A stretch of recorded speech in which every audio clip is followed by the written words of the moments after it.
aí hoje, a gente falando aqui sobre os alimentos funcionais. E você, já conhecia alimentos funcionais?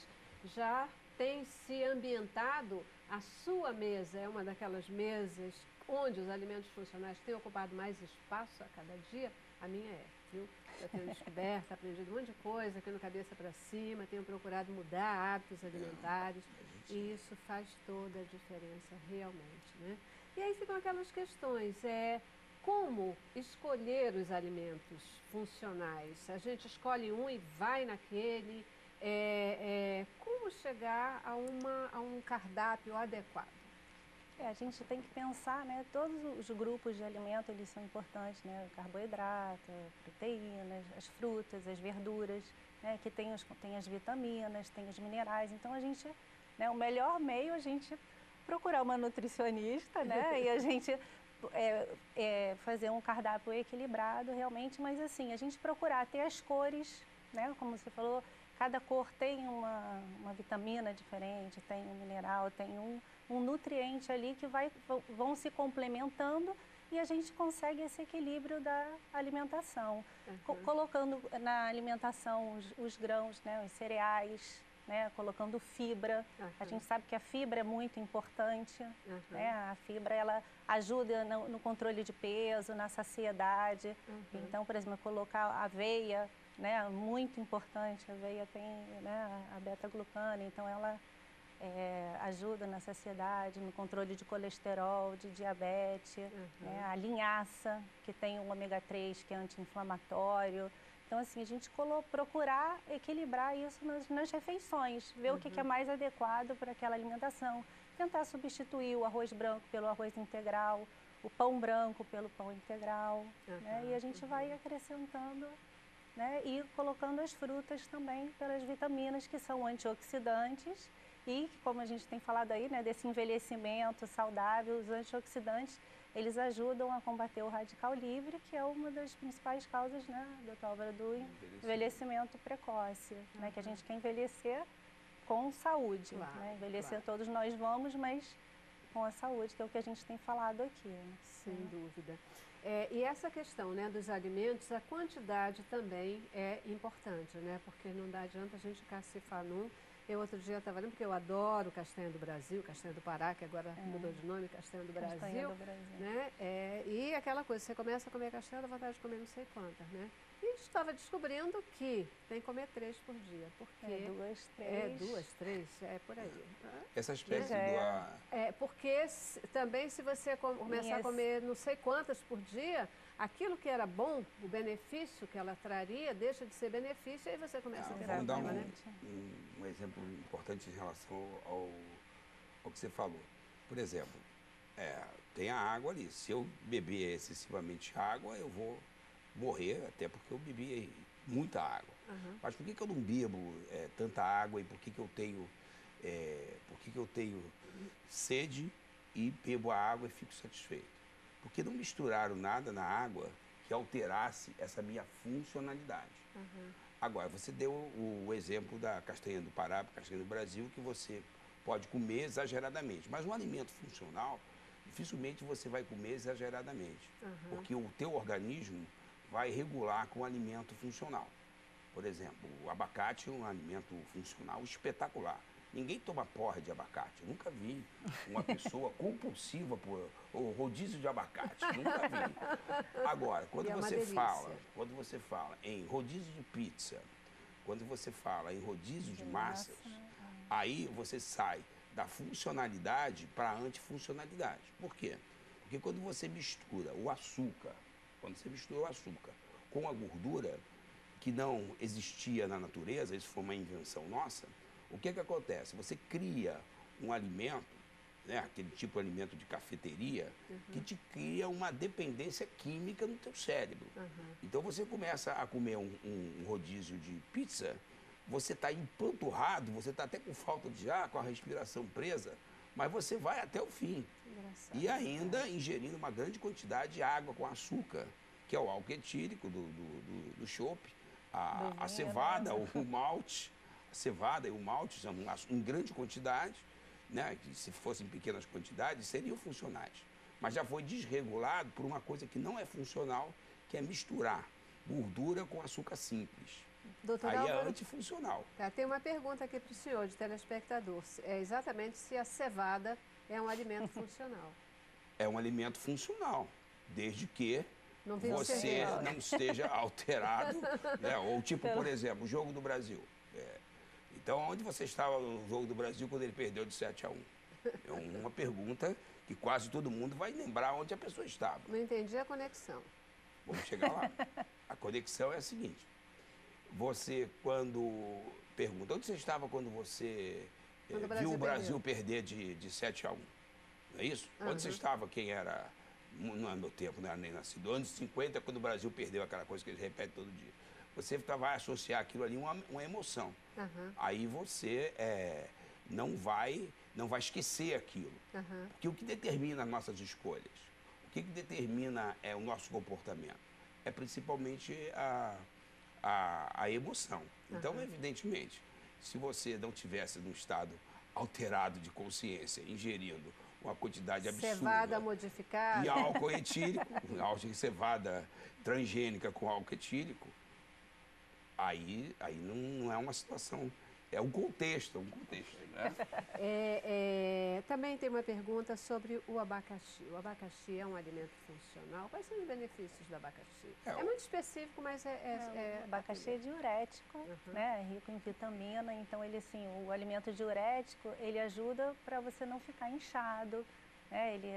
Então ele assim, ele é bem importante. Tem a bromalina no abacaxi, que é uma enzima digestiva anti-inflamatória, sistêmica. Aí é um alimento funcional que age com propriedades de remédio. Anti-inflamatório. Como que a gente pode combinar o uso de alimentos funcionais com atividades físicas? É perfeito, né? A gente se alimentando bem antes, né? A gente, para fazer exercício físico, a gente tem que ter energia, né? Então, a gente tem que acrescentar alguma coisa mais do que a gente come para poder fazer o exercício físico, né? Para você não perder massa muscular. Então, quer dizer, aí você associa antes desse exercício físico por exemplo, um pão integral, né? Um iogurte, que tem os probióticos, e aí você faz o exercício e você vai ter um benefício melhor. E não colocar por exemplo, um pão branco, que aí você vai ter um aumento da glicose ali, né? Rapidamente, que pode até prejudicar.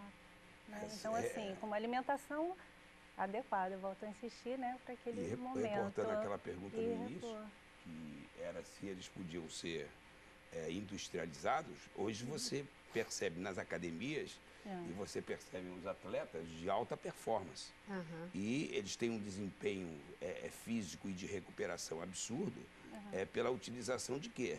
De alimentos funcionais. Então, os alimentos funcionais, eles podem ser industrializados e devem também ser industrializados com o tempo e já são industrializados com o tempo. O problema é a informação. É a qualidade da informação. É ter um especialista te assessorando. Quando a gente fala de alimentação funcional, a gente está falando de uma dieta específica? Não, a gente está falando de uma orientação. Com os alimentos, né? Que os alimentos são os normais que a gente vai adequar para aquele caso, né? Sempre está vendo isso. E aí a decorrência é o impacto na saúde, no bem-estar, às vezes numa perda de peso, etc. Numa baixa de colesterol, né? Numa redução de medicamento, a gente vê muito isso. Às vezes a pessoa chega com colesterol alto, às vezes já está até com uma medicação e a gente consegue, com uma alimentação adequada, reverter isso aí, diminuir a dose, pelo menos, do medicamento. Né? Uma das desculpas que a gente acaba usando sempre, muitas vezes para fugir, né, de uma opção mais saudável, é dizer que é caro, que não dá para fazer, não dá para comprar. Os alimentos funcionais, por exemplo, eles são mais complicados de se adquirir, é uma mudança alimentar que é acessível a qualquer pessoa ou ela vai depender aí da gente ter recursos para bancar?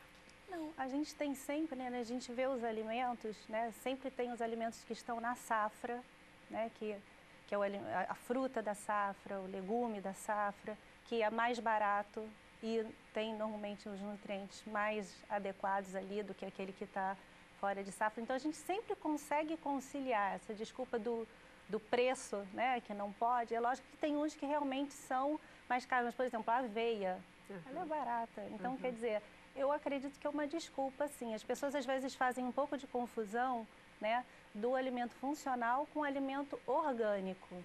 O orgânico, ele realmente é mais caro, mas não quer dizer que o alimento orgânico seja... o funcional seja só orgânico, são duas coisas diferentes, né? O orgânico é como é o alimento que ele não tem pesticida, não tem agrotóxico, não tem hormônio, né? No caso da carne, não tem antibiótico.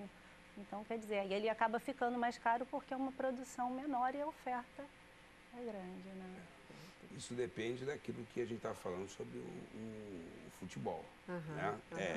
O que está associado, qual é a emoção que está associado quando você diz assim, mas isso é muito bom, mas é muito caro. Aí você tem que desmembrar isso.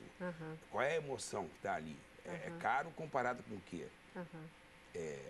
Quando você diz é caro, o que está por trás quando você diz dessa que é muito avaliação, caro? É né? cômodo, eu não estou a afim de mudar, não estou afim de fazer nenhuma mudança na minha vida. É caro. É só uma questão de informação. Falando em mudança, Finalmente. como é que fica essa questão de como é que a gente pode mudar o comportamento, mudar a cabeça, partir para deixar os alimentos que são saborosíssimos, mas são prejudiciais para fazer uma opção por uma alimentação saudável, pelos alimentos funcionais. Qual é o milagre aí, doutor Aldo? Qual é a dica?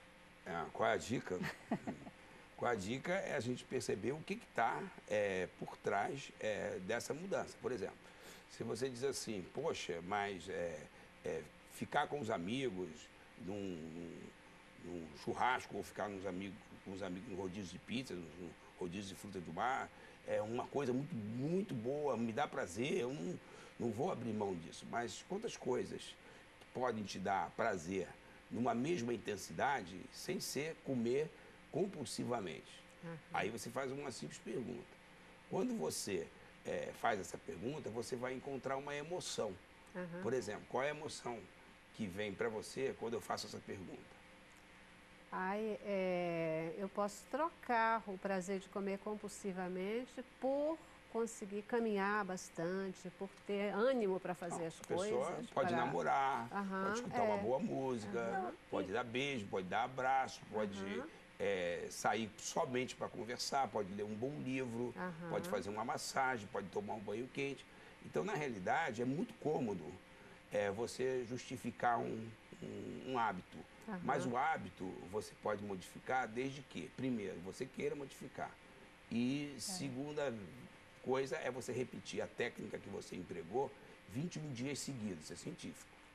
Para você criar um novo hábito, uma nova trilha no seu cérebro, você tem que fazer a mudança que você fez 21 dias seguidos. Exemplo, a pessoa diz assim, eu não tenho tempo de fazer atividade física.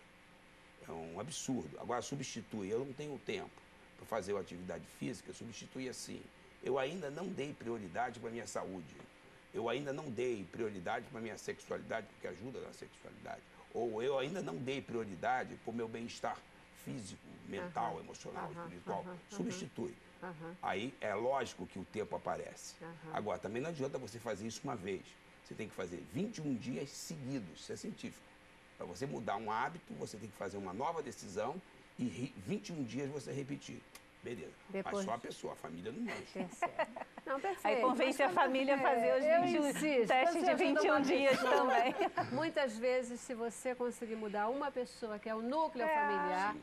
Mas não dá garantia, só dá garantia, a técnica só garante. Principalmente se é uma mãe ali, naquele caso que você falou específico, que prepara, ela começa ali, planta a semente, né? A mudar, assim, nada muda se você não mudar, né? E começa por nós. Vamos lá, já vou para o nosso último intervalo, tá bom? Nossa última paradinha, a gente volta já para as nossas considerações finais. Vamos lá. Cabeça pra cima.